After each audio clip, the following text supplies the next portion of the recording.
HHDG.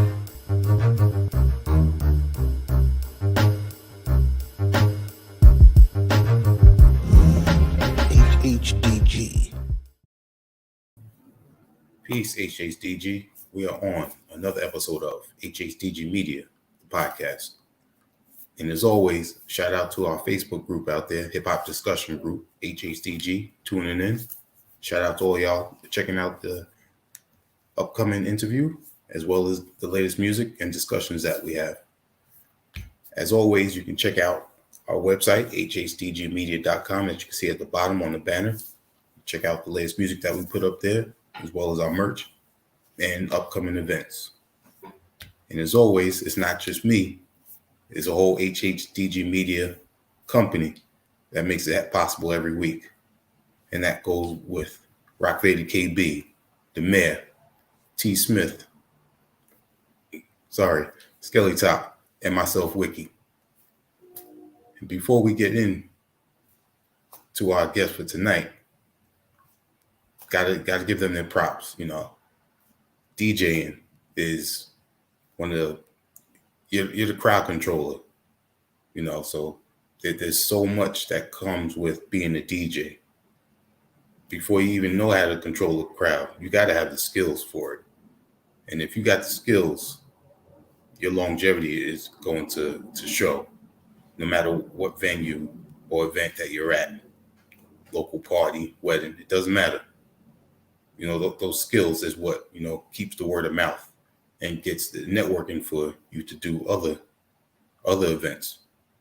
And with our guest for tonight, she's been doing this for at least a good 20 years. So she's definitely got the skills, you know, to keep pushing within the hip hop culture. She's definitely part of the culture, as she's been DJing with many well-known, as far as touring with them, as being their tour DJ. You know, if you're going to be a tour DJ, you already know that you got to have the skills. You got to be able to rock the crowds. Doesn't matter if it's a local club or it's a stadium. We're going to definitely get into that. We're also going to get into how powerful it is to continue to maintain DJing the way the music industry changes. With how the industry changes, we see how she has learned to also adjust. And we're going to talk about, you know, what her current equipment is as well. She's recently put out a dope album, Deadly Venoms, in 2020, with pretty much everybody that you know in the underground. You got Smooth, Ito, who else? Rim from the Villains. I keep going on. Us Kingpin. Man, and aside from just having that album, before the album was even spoken into existence, countless mixtapes. We're going to talk about putting out dancehall, you know, one of my favorite genres. Drum and bass. You know, so she's definitely, as a DJ, you know, they always say, you got to know the music that you're catering to, but you also need to know other genres. And, you know, she's definitely put in the work to show that. And we're going to definitely talk about her upcoming project as well. And we're also going to talk a little bit of sports, since her team just knocked off the Brooklyn Nets. I'd like to give a warm welcome to DJ BeanZ. How you doing? How you doing? You got me. You got me over here, blood and all that. Like, listen. Thank you. I'm honored. You know, You're definitely, and I gotta give you your props, because you're definitely one of the most knowledgeable people in this. You know, we've got our walking hip hop encyclopedias out there, and you're definitely, that's got to be why I call you Wiki, right? It's listed. Thank you. Thank you. Now let's talk about, you know, how you started. Like, man, what what was because I found out that your love of drum and bass and jungle. So is that where it started at? So what's crazy is I've always hip hop and dancehall have always been my favorites, always. Mm-hmm. And it came to a point in time when I ended up in Florida, and the EDM scene in the Tampa area was huge at the time. Oh, shoot, I want to say this was like fresh out of high school, so 99, 2000. I mean, I'm just kidding. It wasn't that long ago, but so I ended up. I fell in with a bunch of people that were like promoters and DJs, and I found that the drum and bass and the jungle was mostly like reggae and dancehall and hip hop flipped with crazy drums. So that drew me in. I wasn't real big on like the trance and stuff like that, but the drum and bass and stuff really like it drew me in. So the DJs that I was hanging out with, I used to just help them promote. So when we would have meetings and stuff, I would mess around on the turntables, and I just started buying certain records that I would want to hear them spin when we were out at parties and stuff like that. So I was kind of like, I feel like maybe I was like the drum and bass Africa Bambaataa with these guys. Like I was just kind of, feeding them records.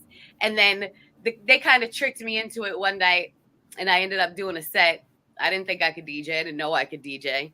And I busted down with, I can't remember what song I opened up with, but I do know, I'll never forget it. I dropped the original Nutter VIP remix.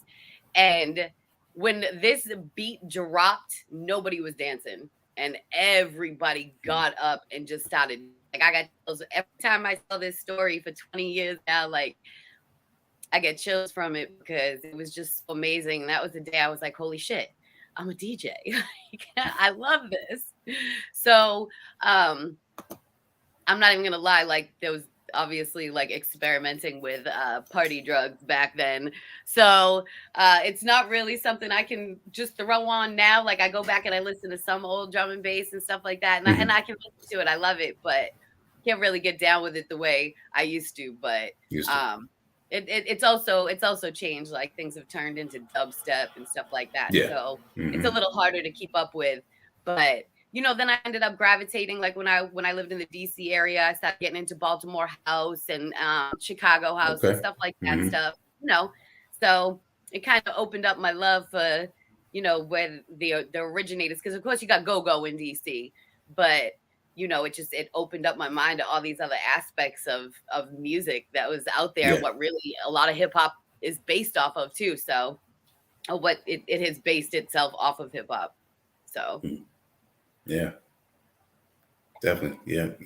With drum and bass, I mean, because I came up on hip hop and reggae. So, and I started listening to a lot of different genres coming out of UK. So it made perfect sense to, start listening to the drum and bass as well.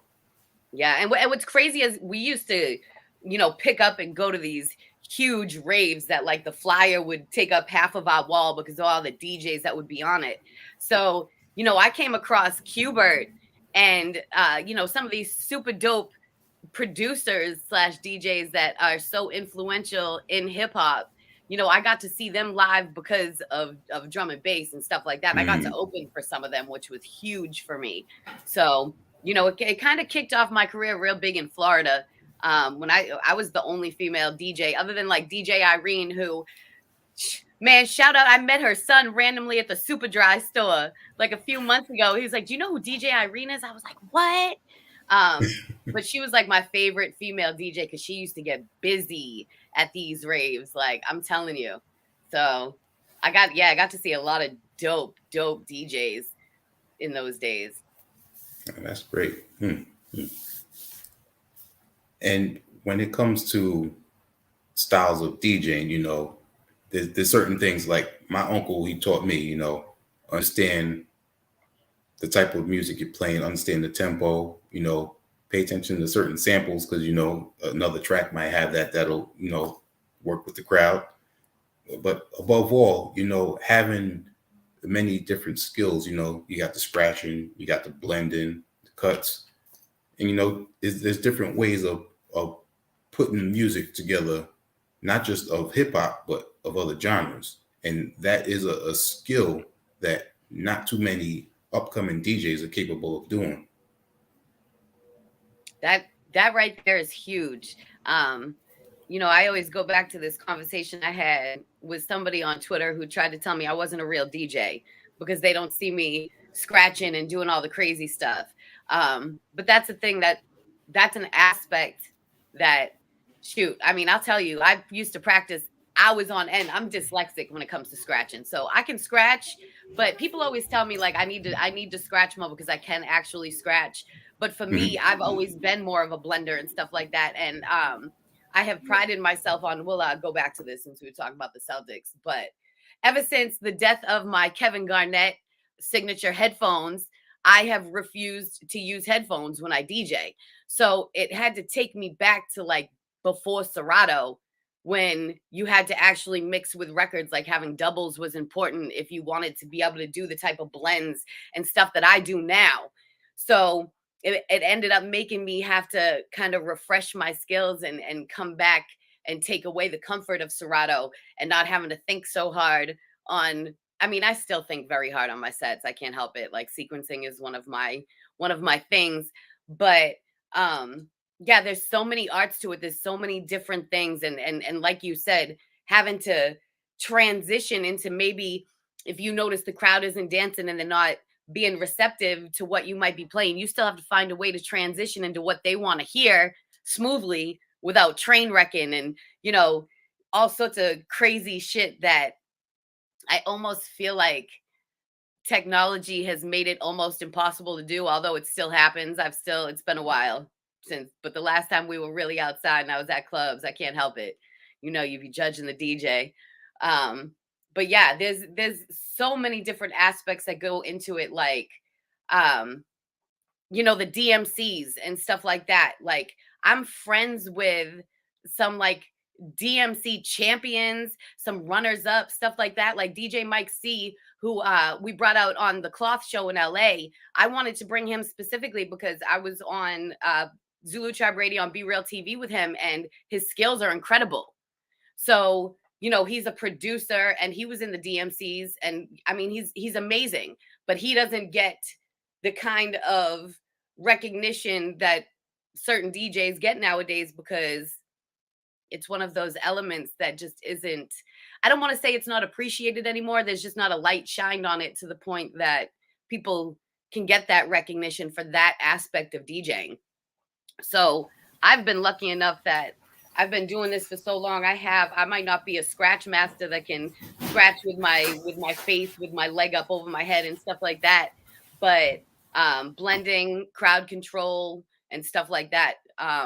Because I know being on tour, and certain artists choose me to DJ them over somebody who has crazy scratch routines, might just be the difference of the way I get on the mic and I control the crowd before they come out. It might be me knowing what song they need to intro to get the crowd hype. It might be the fact that I know, well, this crowd might be like this, so let's have a backup performance set just in case they're more like this. So it's almost like, I'm the catcher over there giving the signs, like, this is the one we're going with. We're going with set two.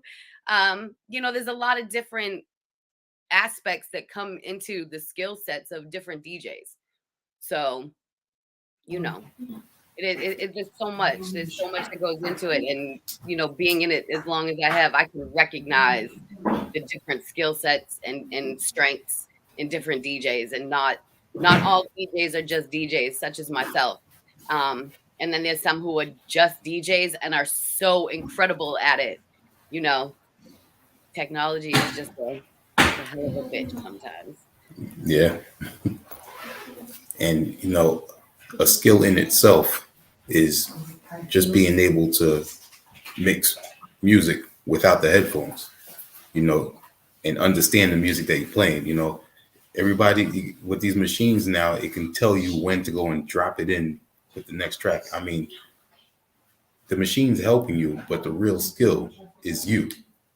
I have a controller. As I look over my shoulder, I gave in and I bought one because the last offer came up for a tour, and it probably would have happened, and I probably would have ended up on it if the issue of what kind of equipment they were going to have on the road wasn't such an issue. I would have just brought this thing with me and said screw it. But it's still in the box. I haven't used it yet. And I mean, it actually looks like it's super dope. Like a controller like this with somebody who already has skills can do some amazing things. So I know I'm going to enjoy like playing with it when the time comes, but it's still in the box. Okay. I'll get there. It's steps, in due time. Steps, okay. I'm a dinosaur, I guess now, but well, you know, it's kind of like with a person who's worked at a job, you know, 20, 30 years, and then they introduce some new technology and they're like, oh, I don't know how to use this. I'm not going to try this, you know, but, you know, give it a try. I mean, you already have it. So that's the first step. I'm feeling like Auntie BeanZ at this point. And these kids nowadays. And I remember being on Zulu Tribe Radio with like Mark Love, you know, he's an OG. So it would always be funny because I'm the one yelling at him, like, you need to get with the times and shit like that. Well, at the same time, I need to take my own advice, but I'm getting there. I'm learning, especially because it becomes uncomfortable. You know, on tour, I've encountered times where I've given my rider, they know what needs to be there for equipment. They sign off on it. And then I get there and what the hell is this? Like CDJs or whatever it may be. So my software might not have even been up to date. So there goes, you know, the entire time that I had between sound check and before my set, I'm now spending uploading drivers and panicking on whether it's going to work or not. And, you know, there's always the DJ that's like, hey, you can use my shit. And it's like, it's not the same. It's like, for me, it's almost like putting on somebody else's underwear. Like, it's just not mine. Like, okay, it's going to do what it needs to do, but like, it's not mine. I'm not comfortable doing this. So, yeah. Yeah, that's a completely different adjustment. Listen, that's how it feels to me when I have to go to a venue and use somebody else's shit that I'm not comfortable with. Every time. It's like I'm wearing somebody else's that they've been wearing too. Like I just flipped them inside out real quick and slapped them on. Yeah, it could be a little trick of something that a certain knob that or transformer that doesn't work, and they know how to finagle it the right way, and they didn't tell you anything about it. Exactly. Oh my goodness. I can't remember who it was. I think it was Rhetmatic. I think it was Rhett. I'm gonna have to ask him. So there was a Dilla Day, huge Dilla Day LA out here, and it was sold out at the Regent. You know, I have to, first of all, I'm coming on after Rhetmatic. So yeah, it was Rhett. And, you know, rest in peace, Dave New York. But I'm out there with like Dave New York, Bishop Lamont. I'm about to DJ for like Fat Lip. And, you know, it's about to be crazy. And this is my first sold out event in LA, like me first being a transplant in LA. And here I am, sold out Regent Theater. And I had a tribute set put together for like, I think it was like Big L and stuff like that. Cause I was like, yeah, it was Dilla Day, but we're all tributing Dilla. So I was going to associate it. So I get in there and I have this dope ass intro that we had put together to like bring Bishop out and stuff like that. Like we spent a couple of nights in the studio working on this whole thing. And we get out there and I got my headphones on. I'm dropping the intro and like everybody on stage is kind of looking at me funny. And I'm like, I don't know what's going on. And like, all of a sudden I take the headphones off and there's this crazy ass fucking echo. And apparently it's when, you know, all the more technical mixers were coming out. So like Rhett comes out of the stage and he turns off a button. He had left the echo effect on. And I didn't know. So I know it was like a joke from there. I was like, you were trying to sabotage me because you're a legend. So it was always a big joke. But after that, I mean, that was a learning lesson. I then knew from that day forward, okay, now these mixers have effects on them with the press of a button and they're on there and they don't go anywhere. So, you know, now I start checking it and stuff like that. But I know he felt bad though. I know he felt so bad, but I was embarrassed because I didn't have all this state of the art stuff. I was wearing Sun Rumble battle mixers. You know what I mean? 2 channels, doesn't have effects and all that stuff. So, live and you learn. But yeah. I thought about that till right now. Ooh, PTSD. Oh, this is why I get anxiety before I go on stage. You still get anxiety? Always. Like, I try to tell people because I feel bad. I go to shows and fans will come up to me and talk to me and they'll be like, "Oh, I met you at this show," and I'm like, "Man, don't take offense, but if you meet me before my set, the chances are it's not that I'm trying to ignore you, but I'm tunnel vision because I'm thinking of all these things. Trying It's to stay like focused. before you get in the car to do your driving test, like, seatbelt mirrors, like there's certain things you have to check for, like that's going through my head, plus the set list and like remembering times in my head. It's super OCD and it almost never works out the way it's supposed to in my head anyway. So I've learned to relax a little bit, go with it, but I still get I get the anxiety every time before I get on that stage, every time. Okay. So I'm sure the story that I found out with your friend Donnie helped you with that anxiety. Oh my good Lord, have mercy. Yes. This is one of my favorite stories. Like, people never believe this story about me. Oh my goodness. Good old Donnie. See? Look, I'm telling you, look, shout out to Dart Adams because he knows everything. But Dart, you wouldn't have had this story on deck. You would have had to fact check this. So, yeah, my mic fright. I had super killer mic fright. And for however many years, people have been telling me, you should be on the radio. You should be a DJ or something, your voice. And, I've heard this when I was still, because when I was DJing like drum and bass and stuff, I would always have an MC. I would have a hype man. Oh, okay. So I was very used to that. Like, that was something very exciting for me. Like, oh, who's my hype man tonight? Who's my MC? I didn't pick up that mic ever, never.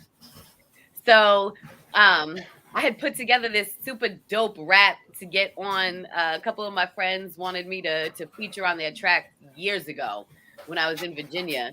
And I wrote the rap and everything. It was fire. Like, this joint was dope. My boys were like, oh shit, it's about to be on.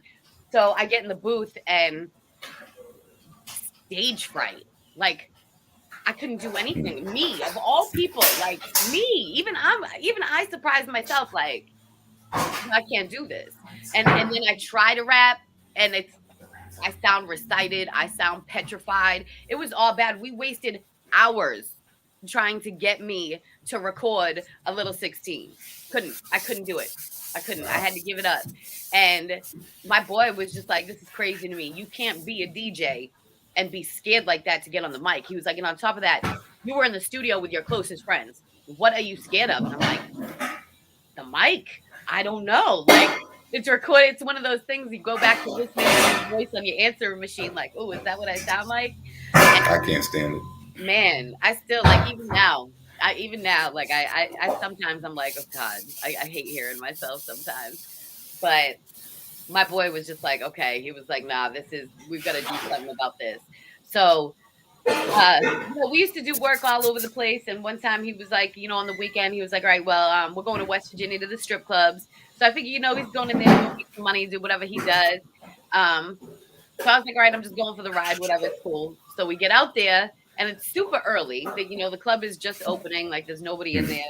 And we go in there and he's like, you ready to get to work? And I'm like, you trying to pimp me now, son? Like, so of course, me being the super firecracker back then, think I'm a firecracker now. So of course I'm going off like, what the fuck? You think I'm a whore? You think I'm gonna go in there and start stripping? Da, da, da, da. No offense, like looking at the girls, like, no offense to y'all. I'm trying to DJ and not show my ass anymore, blah, blah, blah.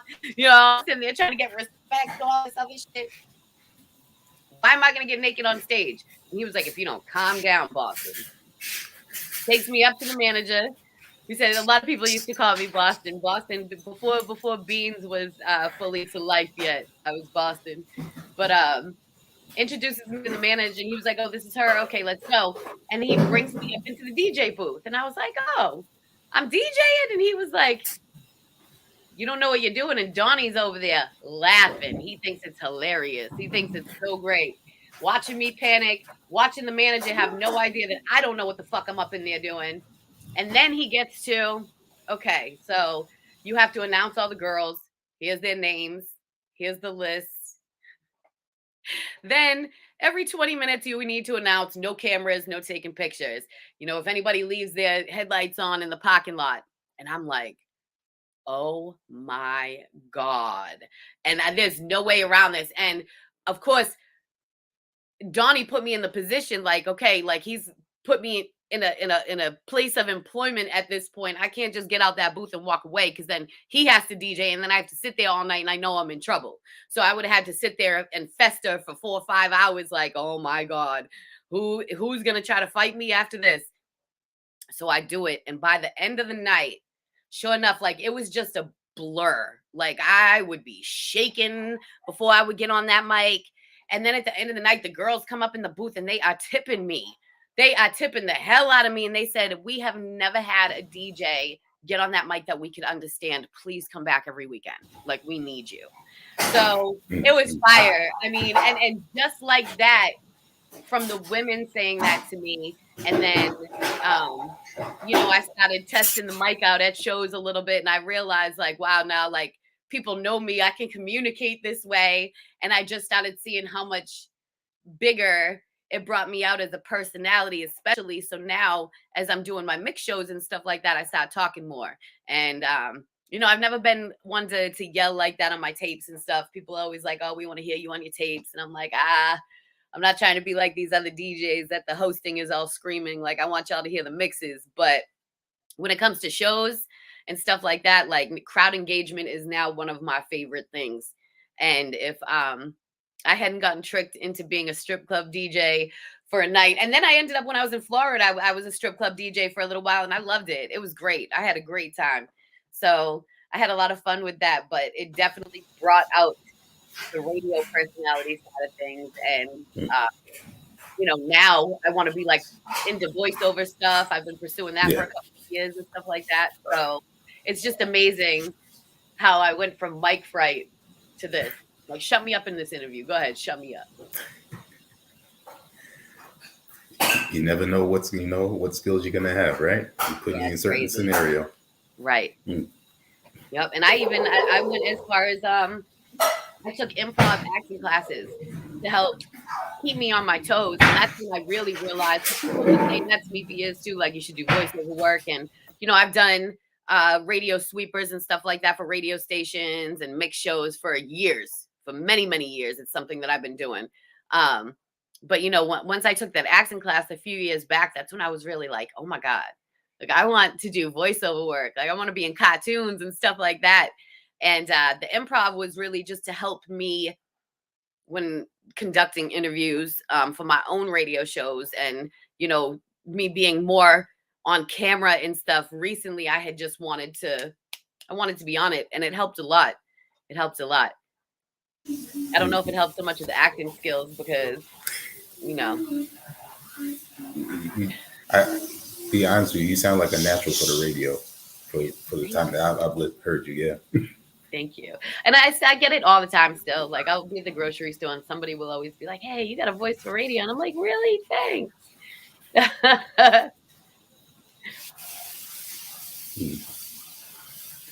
Now, some of the people that you've been a tour DJ for are Redman, Benny the Butcher. I was on the Smokers Club tour. I didn't DJ for Redman. Oh, you DJ. I was on the Smokers Club tour for him. Yeah, with him. Okay. So yeah. Okay. Like I was saying, 38 Special, and you also did that big event. I wish I could have been in California for with the Claw. That was amazing. That was one of my favorite shows. I think, without a doubt. I think I've kind of become that like LA go-to DJ for people that do shows. I know Spesh calls me his LA DJ, and I'm like, man, just be a DJ. Take me all these places. So, with Spesh, it started off with DJing for him on the Butcher Coming tour. So, that was really dope. That was a fun experience. So being on tour with Benny, I DJ'd for Wise P from the Ranges for the Smokers Club tour. So that was my first major tour. Before that, It was, a lot of, I'd hit the road with a lot of independent artists and we'd go state to state and stuff like that. But the Smokers Club tour was my first major tour. And that was with Wise P. So that was really dope. Yeah, I mean, I feel like people called me a lot. I was hoping, me and Crook and I was supposed to go on tour, but that was right before the pandemic. So the tour that was in discussions there, literally, talks got canceled the same week. Just They disappeared. came into effect because of that. Yeah. So I haven't seen talks of that particular tour that we were going to be on happening again either. So I don't know about that, but I'm fingers crossed. Things have still been really weird with the show situations. So Okay. I don't really know what's going to happen there. I'm at that point where I've had to kind of explore other options because touring and shows have always really been what kept me afloat because that's where the good money is. That's the consistent money and stuff like that. But the way, being out here in LA, I feel like a lot of people look at me as an underground DJ. So I wasn't really doing a lot of clubs and stuff like that before. So if I did club appearances, it was usually during like All Star Weekend and stuff like that. With like the Hype magazine brought me out All Star Weekend for a couple of events that I DJ'd for them a couple of times. Because I think people just look at me as though she's an underground DJ, so she can't rock clubs. When it's like, okay, I've won awards for R&B and dance hall, so underground was my passion, and that's why I was so big in that. And still hitting the stage with the underground artists is still my favorite because the underground fans are just the greatest. Like the big, like the fans for the bigger artists, that's different too because it's like there's certain things you just hear the crowd goes up in this uproar. But when you hear the passion coming from the underground fans, because this is their method man and red man in front of them, you know what I'm saying? And you're able to watch a certain group of people spitting things word for word, and they know who you are, so they're getting, as in me, so they're getting like the double experience. Like, oh, we're getting our favorite rapper with DJ BeanZ. Like, it's a different feeling hitting the stage for stuff like that. Yeah. It's still no matter what, hitting the stage, whether it is 10 people or 1,000 people in the crowd, is just such an incredible feeling. Like I get this adrenaline rush when I get off stage of shows. Like I'm bouncing off the walls for hours on end. Like I get this super high that you're like, how much coke did that girl do? And it's like, no, when she comes off a stage, just be ready because that BeanZ energy is that full blast. So it's the best feeling in the world. So I've been, I think that's one of the reasons I've been a little more discouraged with hip hop recently too, is because my extra outlet of being able to get on stage and have that has been taken away from me. I mean, I thought it was all coming back too because I had I did a show with Lord Mob, then we had the show with The Cloth, then I did a show with Terminology, and then boom, it just kind of stopped. And now like there's they're having a few shows come out here and stuff like that, but I'm not on them. So I guess I'm bored. So, sitting back and watching all the deceit and all the nastiness that's going on in the underground. I know you hear me bitching about it. I know people are sick of it. I'm sick of bitching about it too, guys. That's why I've been staying off social media. But I haven't had my outlet. Rappers still, they get to get on the mic and that's where they release. The stage is where I have my release, and I don't get that. So for me right now, it's just like, I've been focused on a lot of other stuff other than the album and stuff like that. But I'm very, very turned off from hip hop right now. It's devastating because as we're sitting here talking about it, I'm like, I'll never quit DJing. It's, it's in my blood. It is what it is. But dance hall and all this other stuff has been a little more of my focus lately because I'm just like, I got to have my release, and I'm definitely not getting that on the stages right now. So, yeah. But touring is, look, I blabber. Maybe you guys, maybe you should not thank Donnie for getting me out of my mic right because I don't stop. The whole point of this was, but touring is, that's my favorite. I think when I can definitely thank Wise P for that because once I got my first taste of being on the road and being on tour and just that was a learning experience in itself too. If anybody heard me tell the story about in Chicago, and we were the openers. So imagine how hard this was for me yes, I'm over my mic right and everything at this point, but this is the first time, I come into Chicago and it's different scenes. Like when I first moved out here in LA, I was DJing all the cannabis events. So I very much came to understand that high crowds are different than the drink crowd, because the high crowds I have having a blast, but they're so chill. They just sitting there nodding their heads and not getting hyped. So you think just because it's quiet, they're not having a good time, when that's not the case. Now you got to keep it going. But Chicago was real quiet. And I know they were ready for Red and Meth, and they were ready for Be Real. And I think Burner had just come on to the tour at that point. So I come out there and like, as it's crickets and I'm about to say something on the mic and somebody just yells out from the crowd, "We kill Boston DJs." So I'm like, well, first of all, I'm glad that you know who I am, because I haven't said shit yet. But like, second of all, somebody passed that man a blunt. This is a Smokers Club tour, but I'm telling you. So my hand, and on top of that, we're in Chirac. I'd never been there before. So, by the way, best weed I ever smoked on the whole Smokers Club tour, by the way. Talking about from Chicago, but my goodness. But I was on there shaking. I was just like, oh my God, guys, like, come out here and save me right now. Like, oh my God, I don't know what to do. But, we did our normal routine, and thank God he had some shirts to throw out in the crowd, and we were good. But Lord have mercy, especially because until you drop the Jay-Z joint, a lot of people don't realize who Wise P is. But as soon as you drop that beat, you know what I'm saying? Everybody's like, oh shit, that's who that is. And then they relax a little bit and they get hyped. But I still have to be the first one to be seen up there. Like, who is this? And what are they about to do? Because, you know what I'm saying? But I love touring. I do. I love it. I miss it. And that right there is the importance of a DJ, because you know what to put on. Right.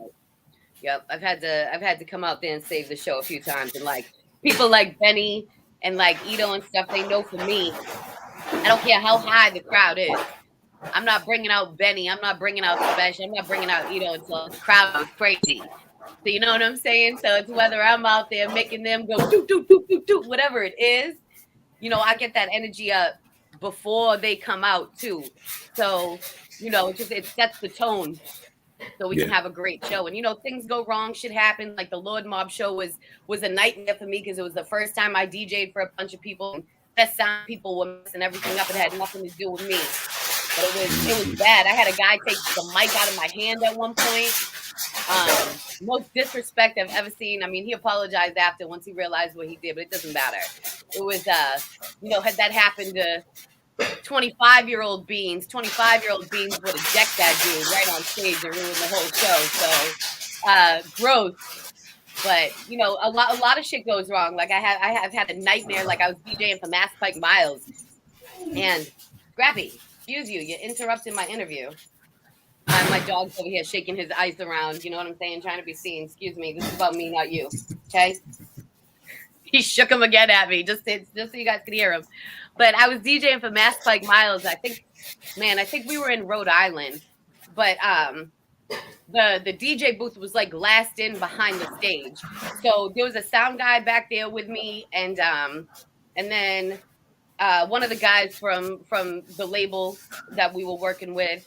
And at one point, the sound guy did some shit, pressed the button, and everything shut down.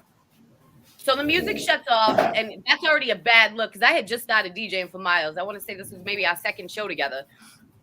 And he's singing, he keeps on going, you know what I'm saying? Like, this shit that you just learn how to do. But then the sound man goes, presses another button, and turns the music back on, so it picks up from where it shuts off. So where Miles was doing what he's supposed to do. So Miles just gets on the mic and was like, BeanZ, what the fuck? And I'm glassed in. I can't even defend myself. Like, it's the sound guy messing up for me. You know what I'm saying? But like, it threw the whole thing off, pissed off Miles. He's like, go to the next joint. But like, it brought the energy down. You know what I'm saying? So sometimes stuff like that, like luckily with the Lord Mob show, with the sound shit that happened, everybody that was performing was on their shit. You know what I'm saying? I feel bad for Funk P though. Shout out to Funk P, because his set was the one that got the most fucked up because of the sound guy. and he just completely interrupted his shit, but he still came out there and did his thing. And then I think the second time it was real bad during Nico's set, but luckily Nico is good with the crowd. So he was like, fuck that shit, BeanZ, we gonna do this. And the energy was still up. And then, of course, Flea Lord and Rock Marciano killed it. So I don't think we had any sound issues during their set, thank God. But regardless, everybody still knew what to do. And even though it looked like it was on me, you know what I'm saying? There were enough people in the background to know. But either way, I had to do what I had to do to keep it going. But it did come to a point that it was just like, Don, you guys are like, now you're making it impossible for me to do my job. But, I feel worse for the fans, that the fans got to be like, yo, like, what's happening up there? They don't know what's going on. You know what I mean? But that's when, the DJ ain't in the spotlight until stuff like that happens. And then all of a sudden, the DJ sucks. That's why when I see that video of Big Cat and Biggie, if you see, oh my God, like, look, I get emotional when I talk about this because I get it from Biggie's standpoint, but for like Big Cat, man, my heart breaks because especially then, shipping out of your control. That's why when you see people with like, the quarter on their needle and stuff like that, you have the big crowds back then, you get a little bit of bass and your needle's jumping around. So now we have the luxury of Serato, where as soon as I drop that, I've learned this is a secret here, tour DJs. If you don't do this already, as soon as you drop it with the actual needle, like I switch it to the internal mode. So if the needle moves, it's not going to disrupt the record. So, but you still got to be on point because you got to be ready to cut it where you're supposed to cut it and all that stuff. So it helps tremendously, but it still, you still keeps me. So I have to be on my toes and I still have to be ready because then it's not the same as like I'll reach down to go stop the actual record and I have to remember, it's going through the computer.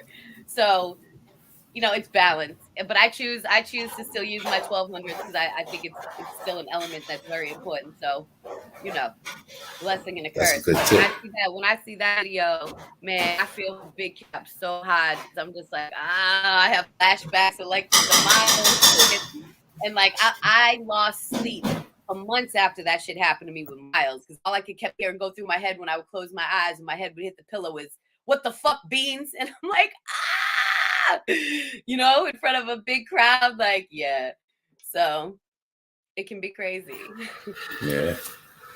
And that's a big difference from you DJing at home or practicing. You're not gonna have to deal with any of that.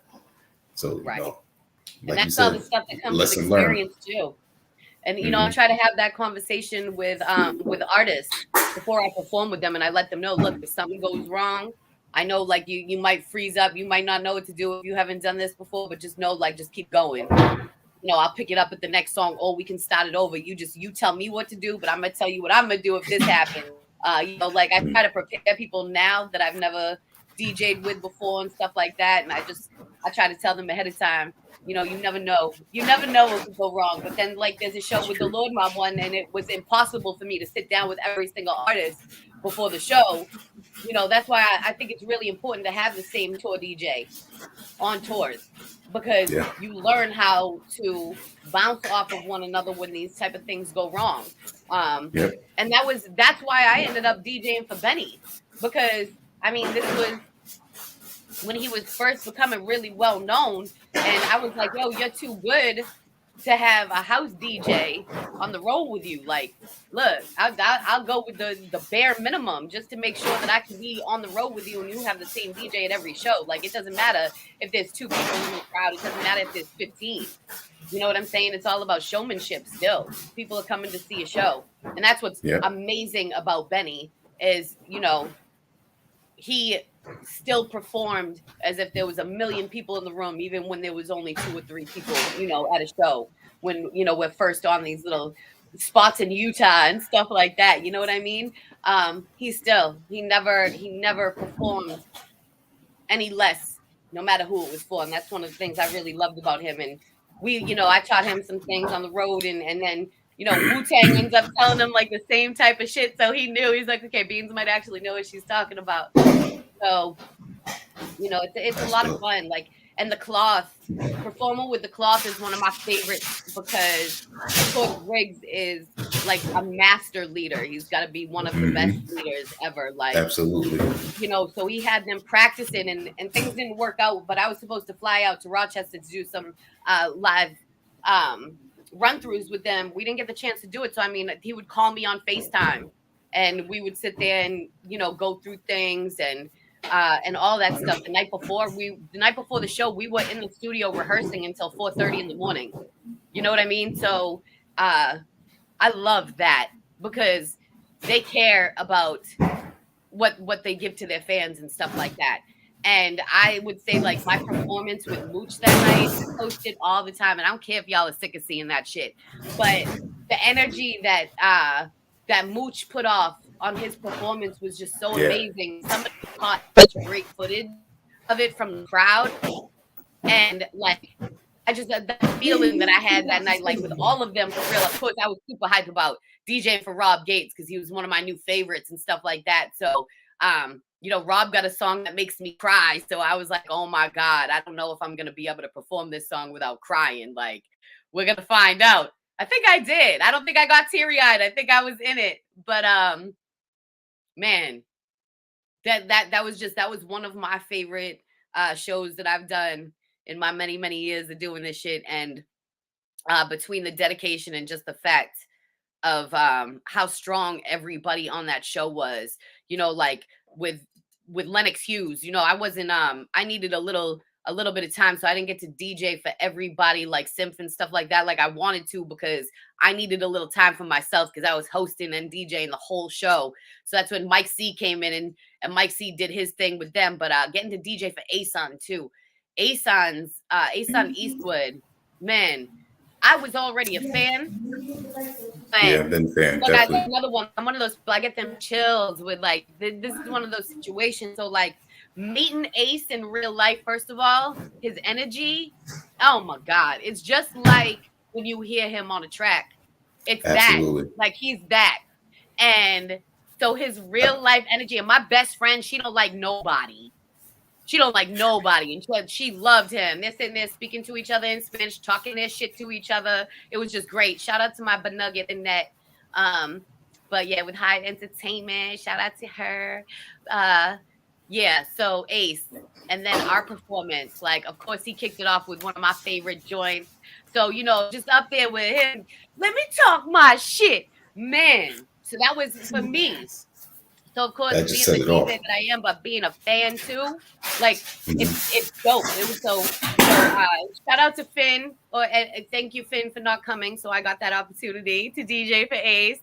But yeah, so that just, and that made me love him even more, because for me, when I like G4 Jag, I became a bigger fan of him when I saw his performance, because his live performance, oh my God.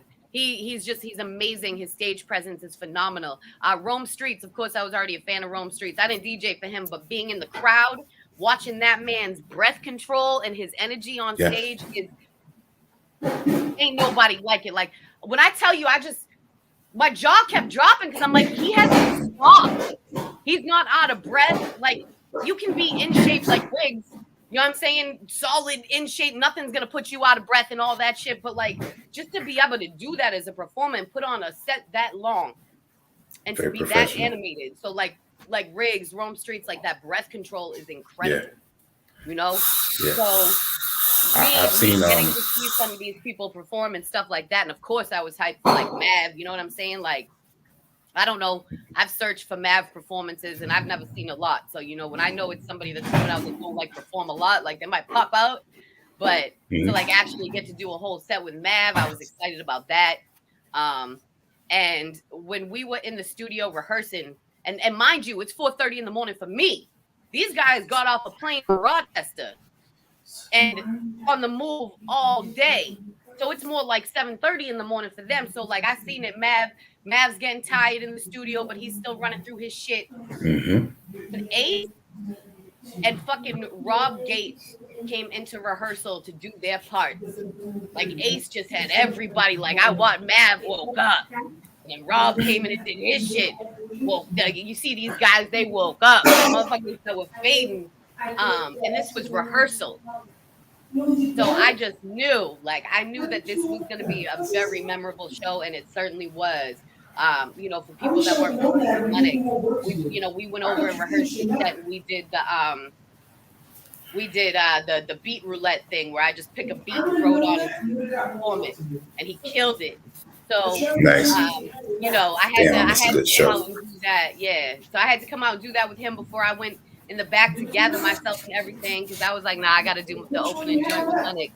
But it makes a huge difference. Like, you know, not all dope rappers put on a good performance.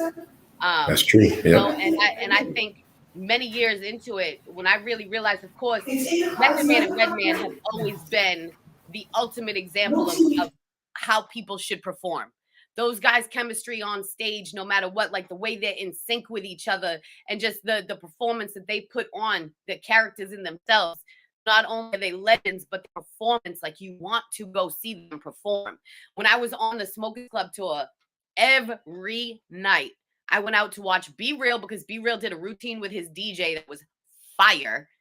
And then Red and Meth, I would just to study them and all of that stuff. So Master Ace, for me, after the many, many years, seeing him perform is what really drew me in to be like, wow, he was a one-man performance. Like, he didn't have a hype man. There was nobody on stage with him. It was just him and his DJ. And this place was packed. And he had a whole sing-along going. And he had this crowd so hype. And I was so intrigued. Because, I mean, shout out to Master Ace. And he's a good dude, too. But, you know, he's not somebody that I would just be like, okay, I want to go to a Master Ace show and go watch. Like, nah, I was just intrigued with his crowd control and the way he performed. And that's when I was just like, see, that's not when, but it's when it really clicked for me how very important that element is to be able to entertain if it's just you and the DJ on stage. You know what I'm saying? It can't just be your bars all the time. You know, like, you have to be able to entertain everybody else that's there, whether they're there with their friend who's a diehard fan of the rapper, or this is somebody who just became a fan, somebody who might not be a fan yet. You need to make them a fan if they're not already. So you have to keep everybody engaged at all times. So sometimes you just spitting your lyrics might not do it. There has to be something that keeps the crowd and makes the crowd want to see you. Like, wow, the last time I saw them perform, I got to go to the show when they're in town. You want people to want to come to the next state over to come and see you. So, you know, I think it's a professional. Yeah, it's a professional work ethic, you know, that comes with it. And I've seen Rome Streets perform a few times in New Jersey and in New York City, and I've witnessed. He does a little practice thing. I don't know if too many people have seen it before, but before he's actually his turn to be up on stage, I've seen him mentally recite his lyrics. I see him lip singing in a sense before it's his turn to go up on there. And that's so like I get to when Sky Zoo is not here and his DJ is not with him. I'll DJ for Sky Zoo. I've DJed for him a couple of times, and he's kind of the same way. Like, he'll like to sit there and go over the stuff in his head before the set and everything. So, like, I know with Sky, like with him, I leave him alone before the sets. I try to go through everything beforehand, get everything all worked out. But there's a few different artists that I've worked with. I'll see them with their headphones in and they're going through it and all that stuff. And I'm the same way. But Rome Streets is now stuff. Like, listen, I'm gonna keep going. But like, just seeing him perform like that, he's such a monster to me. Like, I just how long his performance was and how high energy he is. And then, of course, so 96 Naughty Windbreaker shit. That's my favorite Rome Street song. It's my favorite. Like, I have so many songs of his that I love. That is my favorite. I get so hyped up every time I hear it. So I have this video, and I always take stuff off Instagram just to like keep it clean. But there's this video. I don't think I'll ever take it down. But it's of him in China and their chemistry on stage for that shit. Like, I love China. Shout out to China Streets. Her and herself, she is super fire. People know I'm a huge fan of her. But her stage presence too. Like she's man, she's about her shit. So she's got a phenomenal stage presence as well. So their natural chemistry with that song when they're on stage and how hype she gets. But they would just, from the angle I was at, they were just so in sync to the way they were standing, just their motions. And that's the type of thing that, yeah, you could rehearse that kind of stuff, but that's not rehearsed. It's a natural stage chemistry. Mm-hmm. And that, you know what I'm saying? So some performers just have that. And that's why I really can't wait, because I want to go see, I'm dying to see Eddie Kane and Rim on stage. Oh, like, yeah. I haven't been to a live, like, I've seen clips, but like Eddie Kane and Rim, I need to see them on stage. I mean, I just need to see Rim on stage in general, because you know Rim be dancing. Hashtag Rim be dancing. That fool got the moves. You know what I'm saying? He got the moves. But that's the type of shit that I'm talking about, like artists that have that chemistry on stage and can just bring it like that. That's why I just have a feeling like Eddie Kane and Rim, I just have a feeling that their live performance is gonna have a certain type of energy. Spoda too. Yeah. Spoda Oh yeah, Spoda too. Yeah. He be out there. I gotta make my way to New York, go see these walkie walkies up on stage. And you know, that's why, you know, I miss the shows, going to the shows as much. That's the energy. You can't replace that, you know, watching something live through your computer or your phone. Ever. You know, once you're there, those are the memories that you really have to, like, those are the ones that you create. Because it's crazy that you said that, because I was going through my videos and my phone. I'm like, why do I have 9,000 videos? And I'm like, it's because I'm taking videos of these performances, and I go back and I'm like, I don't want all these in my phone, because it's not the same going back and watching them. Yeah. As when you're there. Like you said, that's a type of energy. Like, that's creating memories. That's something that is such a key aspect in any genre, not just hip hop, just any genre in general. Yeah. Like a show that I remember was, I think it was just before the pandemic. It was in New York City at the Delancey, at Aldovino, SD Knack, Rome Streets, Shy Hef, Danielson and Future Wave were there. They didn't perform; they were hosting it. But that whole show was ridiculous. That's the type of show you want to be at. Right. I miss this. I'm telling you. I don't know. I feel like, I don't want to say it's never going to be the same, but right now, I mean, I didn't even know Coachella was going on. I didn't even realize that was happening. So, I mean, it looks like things are starting to kick back into gear. So I guess I'm going to renew my passport and keep my fingers crossed. But until the shows and stuff come back like that, like for me right now, I'm kind of done. I'm done. I'm not done DJing, but I'm just, yeah. I need that stuff back in my life. I've been doing, you know, internet radio and my mixtapes for so many years, and I love it.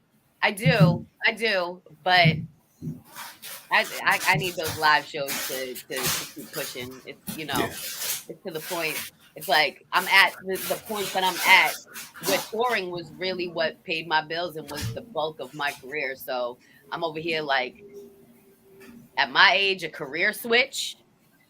But at the same time, I don't want to give up on the career side, but I'm not about to start putting tours and shows together either, because the climate and the way everything is, I'm not about to invest time or money in it just for it to possibly get canceled again. I don't know what's happening. So as much as I'd love to be the one to make it happen, I don't want to.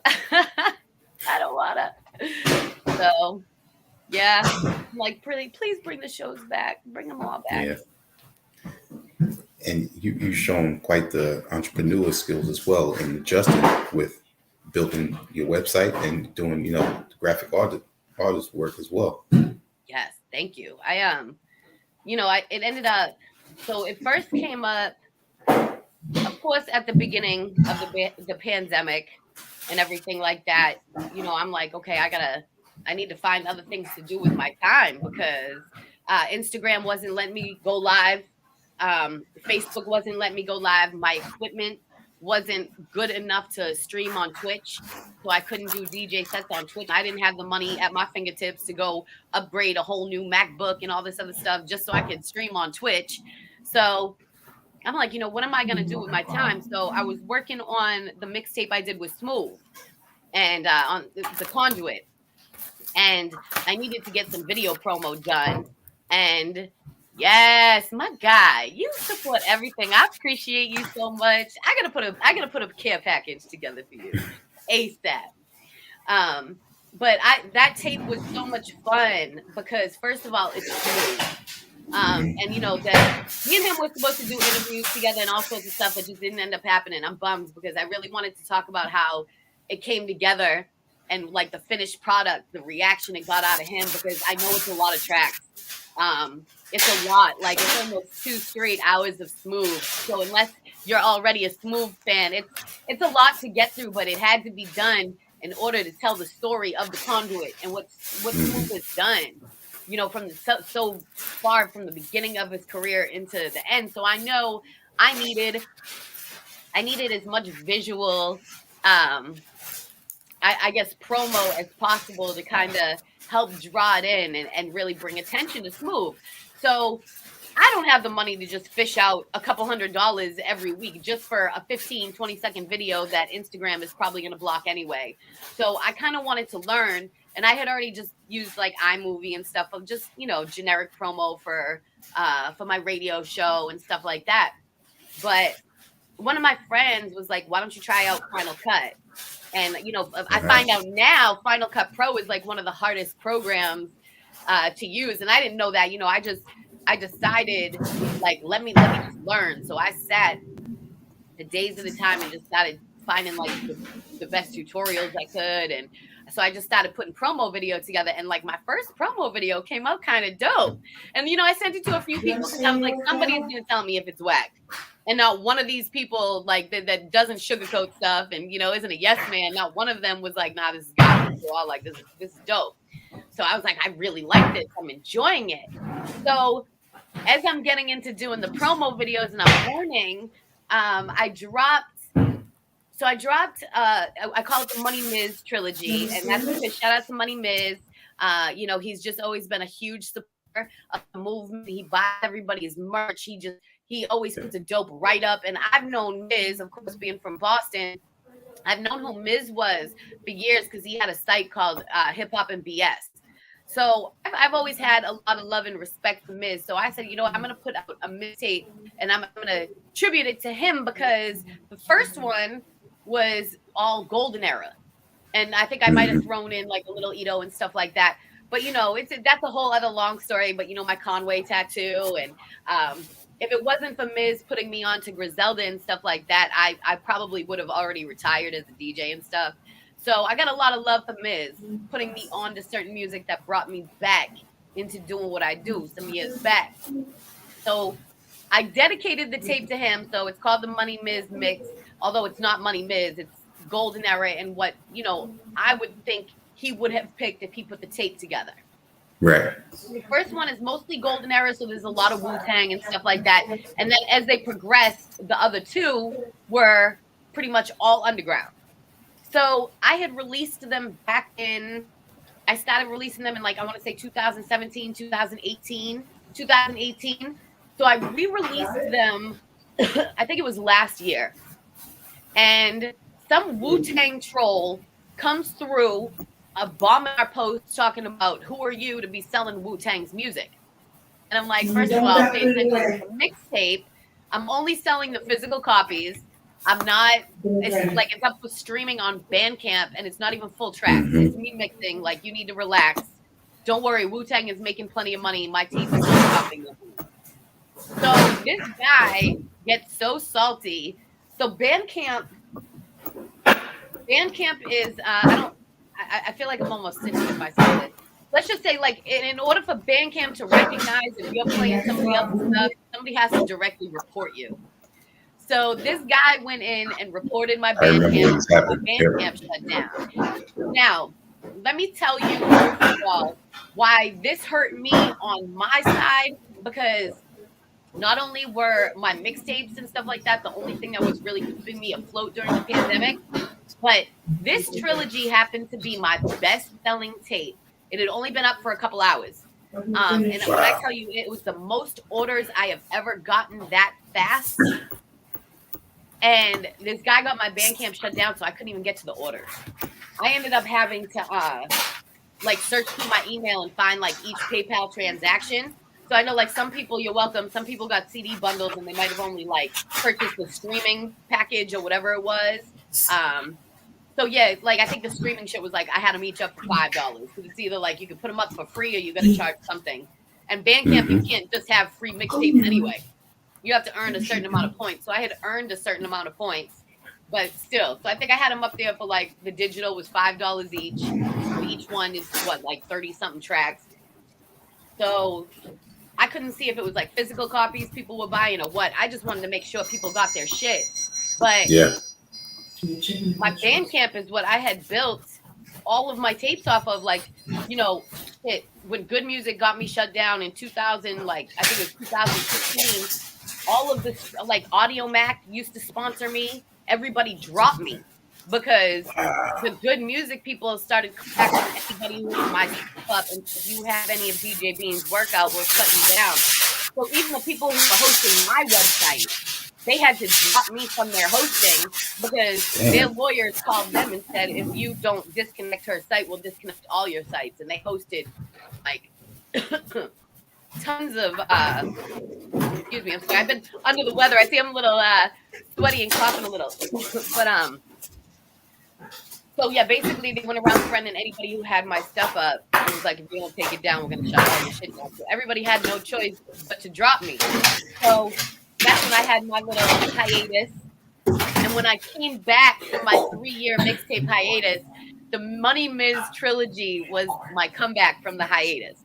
So it was fine, but then when I re-released it last year, after 2018, when the guy was like, I'm going to get your whole Bandcamp shut down. So I had, you know, hundreds of supporters and followers. So anytime I dropped a tape, you know, it was great. I could send like discounts, but it was also motivation for me because so many people were hearing my tapes. So I'm like, great. My Bandcamp shut down. Everybody was like, you can just start another one. And I was like, yeah, but it's not the same. If I'm going to restart and something, I'm going to rebuild my website. And I've had DJBeanZ.com since like 2009, 2010. Yeah, it says 2010. Let me see my fact checker. So since 2010, so like it was like a blog spot before that, right? So I had shout out to my boy DJ Yafor. He built my site for me. You know, I got my people hosting it and everything like that. But he built the site for me, and so it was basically I would just maintain it myself, but it was kind of, you know, I just have to set up WordPress posts, you know, everything else was done. The pages was set up and all that stuff.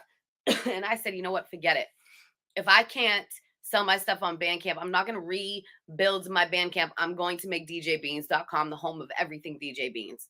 So I'm like, my whole website needs a whole like facelift. Basically, it's been the same since 2010. And you know, I'm going and looking around for somebody to redesign my website, and not only is it going to cost me hundreds and hundreds of dollars, but I still have to learn how to maintain it. And if I ever want to turn things and change them around or whatever it may be, I'm not going to pay $200, $300 to have it restructured just for it to not be done the way I want it to be done. So I did pay somebody to do it. They restructured my whole site. And I was like, you literally didn't listen to anything I said I wanted to do. And this is so mediocre looking. Like it was just trash. So I said, you know what, I went on Fiverr. I said, let me get somebody for cheap and see if they do a better job, because they are hungry up and coming artists. Same thing. It was so basic and mediocre and did not have so my biggest issue was the mobile side. It was making sure, you know, the mobile side has to look as good as the desktop version. Everybody does everything off their phone. And none of these developers and designers were getting that through their heads. And I was like, how come when I put it on my phone, it looks like trash? So I said, you know what? Forget it. I guess I got to learn how to do this myself. So I shut everything down for a month, and I sat and I took tutorial after tutorial, and I sat through so many classes, and I just ripped down DJBeanZ.com. I went with a whole new, like I said, same hosting and everything, but I went with like a whole different standard for like, the structure. And I just built it. I built it myself from the ground up. Nice. And then I started picking up the video editing side again. So I put together like a promo video. So like the entrance video would be, self-hosted, not having to be through YouTube, and, make sure it's still able to fast load and be able to sell my stuff directly to me with no third parties other than the people who have to take the payment, like Shopify, WooCommerce, or whatever. And it took me a little bit. Took me, about 3 weeks alone just to get the shell and understand things. And then the mobile side was like torture. But then when I got it, I was like, oh my God, it's not phenomenal, but it's what I wanted. You know what I mean? It's it's got the basic structuring where it doesn't look like a blog spot and doesn't look like I traveled back to 2010 and took my blogspot.com and flipped it into DJ BeanZ. So I did, my first two tapes that I dropped on there, my dance hall one, and I think I re-released Rain and Real Reefa maybe that same day. Flop. I think I sold 2 tapes. And I was like, wow, in my whole, I've been doing mixtapes for, I want to say 12, 13 years, somewhere along those lines. And I've never sold 2 tapes ever. So, I was so disappointed. I was so upset, especially because somebody who's going to name nameless, had actually called me. And when I told them I wasn't going to start another Bandcamp, I was going to do the DJBeanZ.com thing. He said to me, so you're going to go from a super mall to a strip mall? He was like, you're not going to sell anything on your website. And I was like, fuck you, I'm not. And it made me want to do it even more. So in the back of my mind, not only did it flop, but this guy was right. And so that really bothered me. So I was like, okay, I got to ramp it up. Now I got to start learning SEOs, and I got to start learning how to make sure I pop up on Google if you search for my website. So now my focus has become all this digital marketing and, the video editing and stuff like that. So it's for me, it's like bringing the visuals and now the metadata thing and, coding and all this stuff that is still basically a whole other language to me, but I understand it more. So it's different. So, yeah. Luckily, the sales ended up picking up as things started circulating a little bit more. But then, I had a shadow ban going on Instagram, and there were all sorts of reasons it happened like that. But it was so discouraging that it was like, oh my God, my first drop through my first, my official store and all of that was a flop. But it just made me realize, like I said, okay, there's more to just the surface of what it looks like and checking out in a cart and stuff like that. Now it comes down to, I have to protect my shoppers' privacy. I have to protect people's privacy that come to my website. I have to make sure that when they're coming to my website, their data isn't being collected by, so it grew into all of this other stuff. So it's kind of shifted my focus now from the DJ side of things to kind of the technical background of things, where I've always been a part of when it came to music editing and stuff like that. But now it's like, no, this is what the world runs off of now.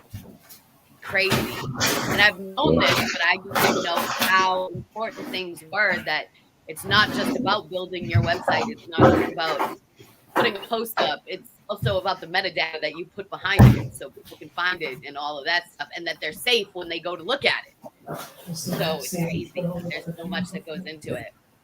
So I want to say, I rebuilt my site about a year ago almost now, and I'm still just now building it up to where I want it to be.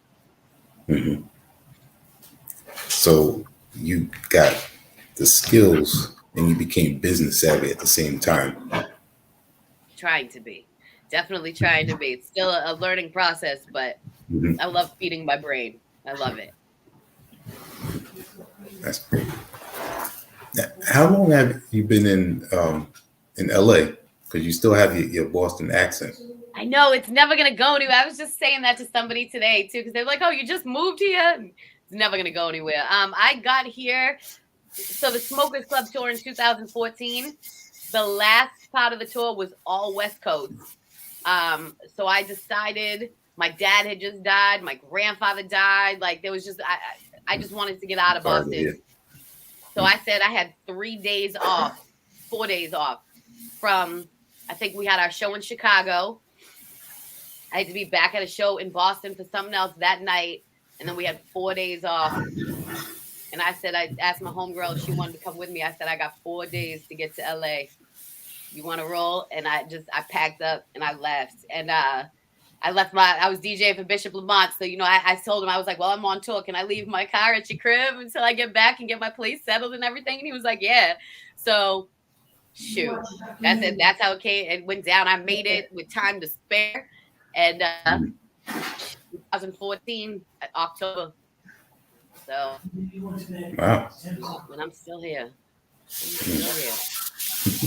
Yeah, not everybody, you know, loses their accent from where they come from. You know, some people do, some people don't. I think so. The Boston accent is like the one that I have, like that North Shore Italian, obnoxious, East Coast type accent. I meet old people that still got it. They still got the little twang at the very least. I lived in Virginia for 9 years, still didn't go away. There's certain things like I notice when I'm recording certain things, I do enunciate a little more now because I just get so sick of people being like, what were you talking about? So I notice that I enunciate sometimes a little bit more, but when I'm comfortable and I'm just talking, it's still there. It's still obnoxious. It's never leaving. And when I go home and visit, forget it, it's worse. I haven't been in a while, but beware. When I go, it's a wrap. I always come back and it's way worse. Everything's on dogs, wicked this and wicked that.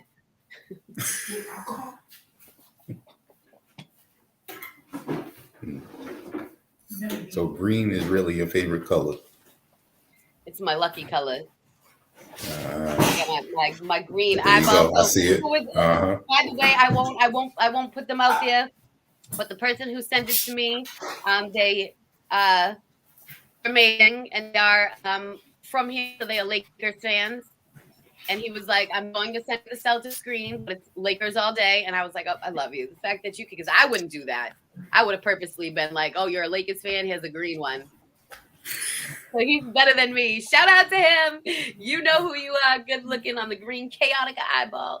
So I always say purple's my favorite color because my birthstone is amethyst. But if you notice, like, I always end up like everything I wear and every like my car, everything ends up being red. But black might really be my favorite color because that's all I ever wear too. So red and black, green's my lucky color. Yeah, I guess it depends on the mood. And unfortunately, my favorite control vinyl is Nick's colors. So I got orange and blue on my turntables like at all times. And I still firmly believe it was an LA artist or DJ who broke my Kevin Garnett's, by the way. I still think it was either J. Rose or Hollis or DJ Mark Love. Hi, Scrappy. Do you need to make an appearance? Always. You always have to have a cameo. Even though he's always like, fuck the paparazzi, he's always going to have his little cameo. Yeah. You want to see who you're talking to. Right? He just wants attention right now. Oh, thank you. Okay. Yeah. My little guy. All right, you done? Oh. He's shedding right now too, of course. Oh, it was the wrong thing to do is pick him up with a black hoodie. Yep. Now, umbrella and fur. Wonderful. Yeah. Throughout the time I've seen you on IG, you built quite the relationship with Hus Kingpin and M80. I guess not then. I love Hus. Hi, Hus. I love Hus. But yeah, we used to be. But, you know. Okay. But yeah, shout out to Hus Kingpin. I love Hus. I love him. Yeah. I'll behave. Because all that's going to happen is there's going to be a subliminal video about me put up on somebody's page if I speak further. I'm going to leave it alone. Okay. I'm going to leave it alone. But we maybe at some point we can revisit that. But I only know one of the names that you just mentioned. Okay, I get you. So we'll leave it at that. And I want to talk about Nanlib with this cover. Oh yeah, she nailed it. She killed that cover. She's so dope. So she just, with this album, she was like, "This is your first album. You have to let me do it." And that's gonna come back to Huss too, because really, like, it was Huss's idea, because Huss kept saying to me, you need to drop an album, and I'm like, but I don't produce.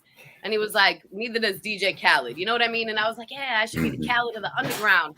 So, of course, Huss's track happened to be one of the last ones I got from the guy who tells me, put an album together or whatever. And so when it happens to be, the whole Snow Cream thing, the Wu-Tang theme, the way that whole thing happened was just so organic because of the way everything fell into place. And with me deciding on the Deadly Venoms thing, the way that came together as well. So,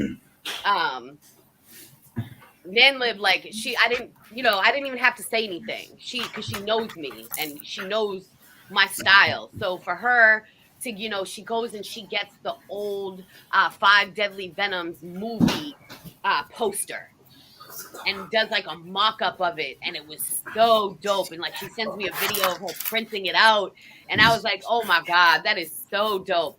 So she just nailed it. And then it ends up being like the Wu-Tang colors, and my hand, the way it is with the snake and everything, she brought it to life with that.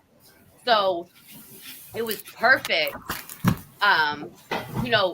Boo Boo the Prince, Ito, and Ty Farris all happened to be here on the same weekend. So it was dope, like the way the 36 shots of Venom came together. Is I'm just like, wait, 3 of y'all, 12 bars straight through, 36 shots of Venom. Like, the way that happened was super organic. Like, we would just add Diggs House, and the way that song came together. And then, for the Huss track to end up being that, and it just set that kind of like Wu-Tang vibe. That's, it's exactly how I feel like it came together. I don't think this album might end up, it might be my 36 Chambers, because, Wu-Tang successfully delivered many, because this next album is going to be my Wu-Tang forever, because it's probably going to be a double disc the way it's coming out. But yeah, Nanlib, she definitely brought that to life. And I appreciate that, because the art really sets the tone. Especially like this being my first album, I just feel like it just captured everything within who I am and what I wanted to do with the album. She just did her thing with that, and it looks so good on CD and vinyl. Let me just tell you. Yeah, and the artwork is that first memory when you think of the album. Beautiful. So beautiful. She nailed it. Absolutely did, and sooner than later, I might as well just mention it. It was supposed to be a surprise drop, but things have not been coming out the way that they're supposed to. But I do have a second version of that coming out. Who also I had some hand painted artwork. I'm not going to put all that out there yet, because I do still want it to be a surprise to an extent. But that was my thing, was that Nanlib's original art is the classic piece. So if I'm going to put out a little something extra, because shout out to Vandaslice, because Vandaslice is really big on like, don't drop a volume 1, a volume 2, just drop one and let it be. And I agree with him to an extent. I do. So this always comes to mind, because the next album is not Deadly Venoms 2, but it was going to be. So because of that, I actually have a couple of songs that were done for it, so they won't fit now on Queen of the Underground. But they fit on Deadly Venom, so I have to put out like an alternate version so I can put these songs out. So in my mind, I was like, okay, the artwork has to, it just, if I'm gonna remix something, it has to be done justice. So I think I did a good job on what I have coming when it's done eventually. I know it's taken me forever to put these things out, but I can't rush. Albums are so much different than mixtapes. You know what I'm saying? And especially because like the streaming platforms don't have my mixtapes. The streaming platforms are gonna have my album and stuff like that. So it has to be perfect. So no. Yeah. But yeah, And I'll I have it want to all shout out. out. I want to shout out Nanlip for one more thing, because I know that she's picked up on DJing as well. Yes. Yep. She's lucky she got to go to the Beat Junkie stuff. So she got some of that good old hands-on training in there. I know that was probably fun. But that's when everything started getting crazy too, when she was graduating from there. So I didn't get to go to the graduation and all that stuff. But I think it's dope. You know, Nan Lib does a lot too. She's one of those people that I mean, look at her, she's a creator. You know what I mean? So she brings art to life in a lot of different senses. And of course, when it comes to females in this industry, you already know they got my love and support all day. So yeah, shout out to Nanlib and doing what she do. And you know, the DJ side of things, the way that she's always respected the culture. I already knew, like, she told me she was gonna start DJing and stuff like that. We had a conversation about equipment and all of that when she was getting started. So I knew she was gonna come in there and do her thing. But we haven't everything got shut down.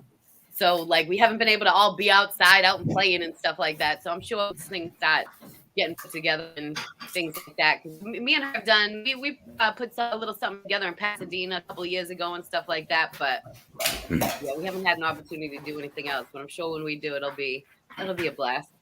It always is. That's dope. Cool. And shout out to her for the because it just so happened to recently, ever so conveniently come up, you know, our skit on there, the DM dilemma situation. That was actually, it happened to be a night at Hus Kingpin's house, and we were sitting at Hus's table. We were talking about the nasty Hail Marys of male genitalia in the DM. So we were really sitting there scrolling it. And if you listen at the end, you can hear Hus and our boy Biz in the background go, oh, like real loud. But yeah, that was an actual time that we were sitting at Hus's kitchen table. So the DM dilemma actually came out perfect when I recently put my hot dog meme out on Instagram. The audio is great. Thanks. What else can you tell us about your upcoming album, Queen of the Underground? So one of the reasons that this has been such an important piece for me to work on and take so much time doing is because it was really important for me to, like, the original concept for me was to kind of pair the future OGs and legends of the underground with some of the current OGs, such as like Crooked Eye and Guilty Simpson, Kniva from D12, Sky Zoo, stuff like that. So I had to make sure the pairing was correct. And same with the producers, you know what I mean? So like you're gonna hear a lot of production from like Wino Willie, because you know when I started listening to him, like Wino Willie's beats are amazing. So he just kept sending me so many bangers that I was like, I'm hearing them, and I'm hearing specific people on there. And you know, like my guy Trox and Bozak Morris, you know, people who have really been doing it, but they are just as influential in this hip hop resurgence as the artists are. So that was very important to me, as well as I want to make sure that, you know, the pairing is done correctly, you know, because I don't want to ever send an artist a beat and they're just like, okay, like I'm on it. Like I want each artist that I pick the beat to really feel it, be like, this is fire. So they deliver their best. So the process has been a lot harder because of course, when you're pairing artists, you know, they have conflicting schedules. Some of the artists want, like, they may want a concept, they may not, but I just want to make I just want everything to be organic, and I don't want to force anything on the album. And there's I keep wanting to talk about this one particular collab on there that nobody is going to believe, because you're going to think it in your mind and be like, that's weird. And that's what crossed my mind with it, is this is weird, but it's either going to work or it's not. And when I tell you how well it worked, oh my God.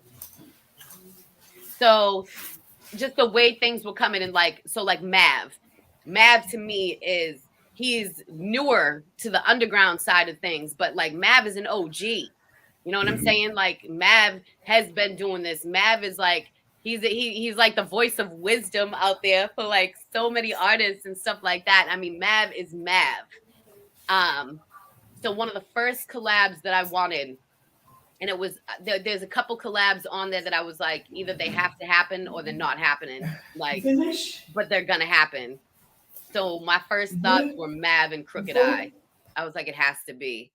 And Crook was so busy, and Mav got his shit done. And like when I tell you, like Mav sent me the lyrics before I even heard the verse, and I was like, oh my god, like wait till I need to hear this.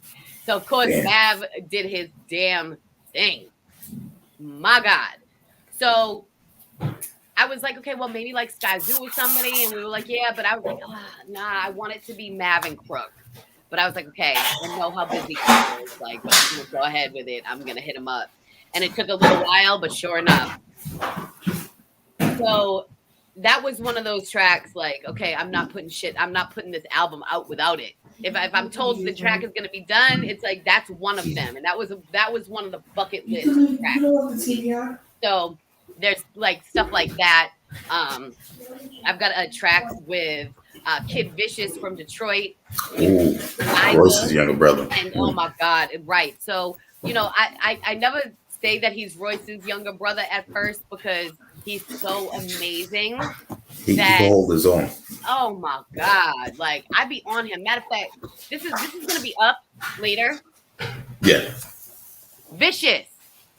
Stop bullshitting and show the world what you got, because I know you're sitting on tons of crack. Okay, I'm getting sick of this. You're one of my favorite rappers. Drop everything now. So this track to me, let me tell you, it's Vicious, Guilty Simpson, and Kaniva from V12. And like Kaniva for me is so underrated, and he has still continued to put stuff out throughout these years. So like Kaniva has been supporting me for years. And that has always been huge for me because I'm a huge Kaniva fan. So when I tell you, not only did these gentlemen get this track done so fast, oh my God, I am dying to leak it. And when I tell you, like those three names alone, and Kid Vicious got on this shit and really showed what Kid Vicious can do. Like it's scary. I want to leak it so bad. Like I can't wait until everything's mixed and mastered. That's the next step. I'm waiting on one track. Not that I'm going to call them out or anything, but I really need these guys on my album because it's not Queen of the Underground without them, but I won't name them. They're the only ones I'm waiting for. So, you know, that's the only thing because there's certain people as well that I'm like, I can't call it Queen of the Underground without dropping certain people on there. So these guys are very like, and that's another thing that's been hard is since I started putting this album out, so many more people have been coming out and really showing what they can do. Like JR, the guy Hype that I've been constantly, I know people are sick of hearing me talk about Hype. I don't care. He's amazing. So, you know, there's certain people that I'm like, okay, well now I can't put the album out without these people. So it's my fault because I took forever to send the beat. So even though I just called them out, it really is my fault because I took forever to get them the right beat, but it had to be the right beat. So that's the last one I'm waiting on. And then, you know, I got to get some DJ cuts and I've been procrastinating on that because like I was saying, I'm real big on sequencing. So I have to make sure I have every single song in my possession before I even start the final process because it could all change over one song. So yeah, this album's going to be amazing, though. It's definitely my opus. It might be a wrap after this. It might be. I don't know if I'll be able to top it. But there's some incredible people on here. And some that, you know, are more known now since I started it. And some that are going to be a little newer to the scene. But it's just, the pairings on it have been incredible. The production has been incredible. Like, I even got an EA ski joint with John Connor on it. And yeah, listen, like this is incredible. I'm telling you, like I'm very proud of this. I can't wait for it to be done. And I'm super excited because as it was only right for Nanlib to do the first one. I was gonna ask you if she was gonna be involved. I've got the almighty set got to say he knocked. I actually got the artwork a couple weeks ago. So shout out to Seppington. Good old Another dope Steph, artist. responsible for the artwork on my arm, and Steph is so important to this as well. He has definitely illustrated some really big things, and that would be pausable if I was a guy. I would pause that, but he has illustrated some big works for just hip hop in general, but especially for Yes. Resurgence. So I appreciate him so much because what he did with this. So I keep trying to tell people I want everybody to see the series Queen of the South. Because instead of that's what kind of switched it up from being Deadly Venoms 2 to being Queen of the Underground, because Teresa, the main character in it, there's just the way she does things. It's almost like what she does for the drug trade is what I feel like what I do for hip hop. And I'm not claiming anything because there's so many other kingdoms. There can be so many other queens in this, but I'm definitely the queen DJ in this bad boy. So I have no problem. And I mean, somebody else called me Queen of the Underground first. I deemed myself Empress of the Underground, but so I feel like this album had to deliver that. So that's dope. And I have to ask, being that you're wearing the umbrella hoodie right there, gotta let the people see that. Is it possible that we might get a member on there? That's who I just called out by the track that I'm waiting for. If it works out the way it's supposed to, we'll have three members of the umbrella will be on there. So yeah, Pro Dillinger, Snotty, and Mickey Diamond, definitely mad love for them. I'm slow. I didn't even realize Jay Royale was the Umbrella Collective. There's lots of people. He's recent. I realized. And Substance. Substance, yeah, Substance too. Oh my God, shout out to Substance. Who else? Who am I forgetting? I see. This is what happens. I'm gonna forget somebody because there's so many people. But Huss put me on to Snotty a few years back, and man, that boy can rap. So that's how I ended up coming across Pro, and just more and more. I see the umbrella on their name, and I wasn't realizing it, but yeah, super talented collective over there. But so those three guys, hopefully, I'll start harassing them soon. I know everybody's busy, and I've been watching steam pick up for them rapidly, which is beautiful. I love to see it. I called it like at the top of the year when I was like, Pro Dillinger is going to be one of those out there really making noise. So it's good to see him. I'm seeing his name featured on a lot of stuff.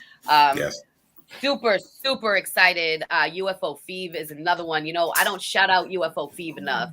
Feeve needs to be appreciated more, and I need to verbalize how much I appreciate UFO Feeve. His work ethic, his skill set, he's phenomenal. So I have. I think he's dope. Myself so excited. I just got. I had something on the album from him as well that I'm really excited about. Feeve is another one. He helped put something together for me. There was a track with him that I wanted to go a different way. It just didn't work out the way I wanted it to. I didn't know where I wanted to go with it, and solved that problem for me. And it's man, excited about that too.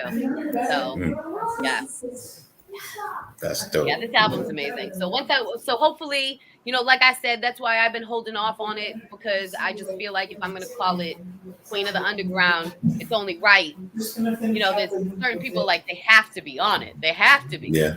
So, shout out to the Umbrella Collective. They know. And there's another track on there that was one of the first ones to get done that two people haven't gotten on.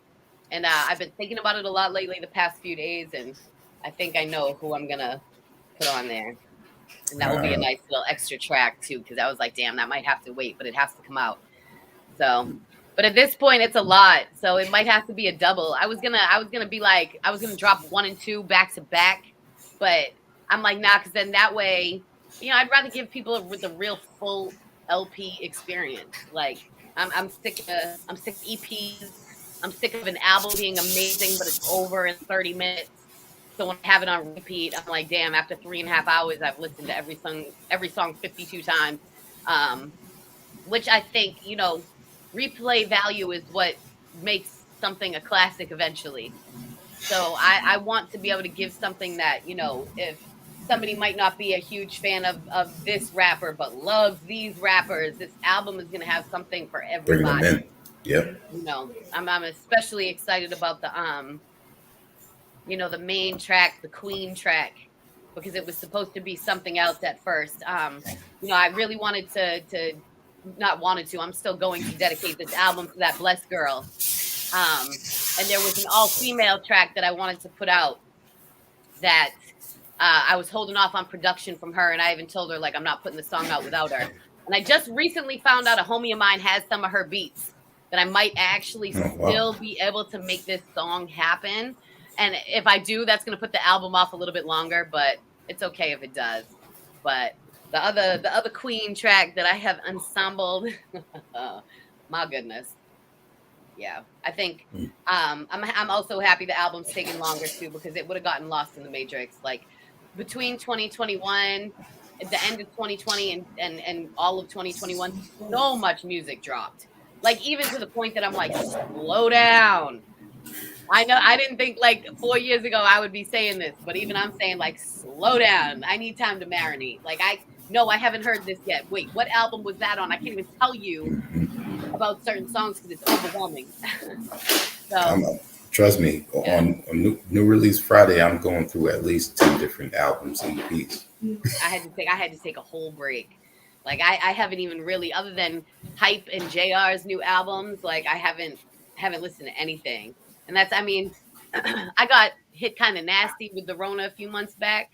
So it kind of followed me, and my energy levels haven't been what they used to be. Like right now, like I told you, I really haven't been feeling too well. So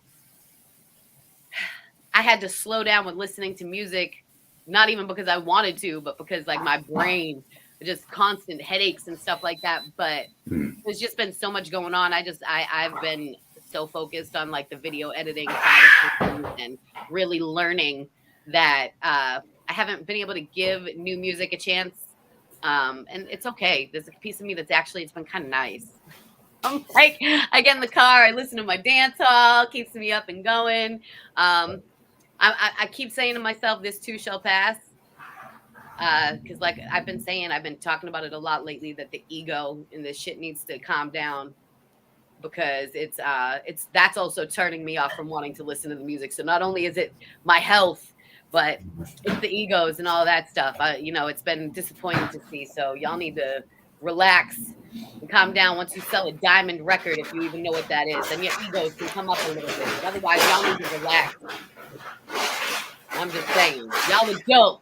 But come on, son. But yeah, so it's gonna be a bitch when it's time for me to catch back up, though. I'll tell you that, because my God, it'll happen. It'll definitely happen. Definitely. Left on a great note, and I wanna keep it that way. So DJ BeanZ, thank you for taking the time to speak with us, and I definitely look forward to Queen of the Underground. And I got you. I'm definitely sending you a care package. I appreciate you. I appreciate you having me on here and letting me blab. And I appreciate your knowledge in this. Like I said, you are one of the most knowledgeable people I know in this industry. So keep doing what you do. Thank you. Honor to be here. Yes.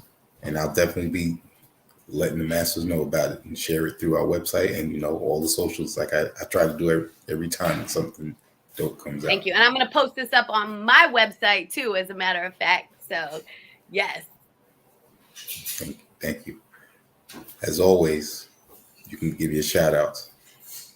Thank you. Shout out to everybody that's been involved, and shout out to you. I appreciate you and everything you do, like I said. And I appreciate all my supporters. Follow me on Instagram, DJ_BeanZ with a Z. Holla at BeanZ on Twitter. Or go to djbeanz.com and find everything. Hey. I'm going to put that in the comments real quick for everyone to see. Go.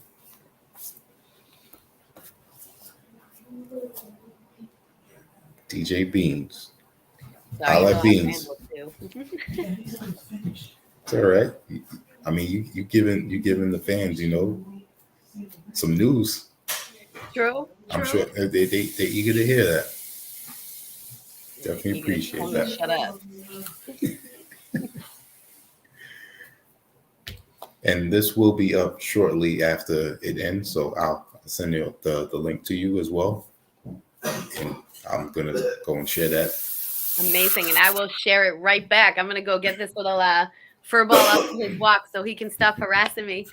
Thank you so much. I appreciate everybody who tuned in. I appreciate you for having me and all the kind words. The beginning, I get chopped up and put on one of my next mixtapes. And on Thank behalf you so of, much. I appreciate you big time. You're welcome. On Right, behalf of our HHDG Media crew, you too. We're gonna say peace.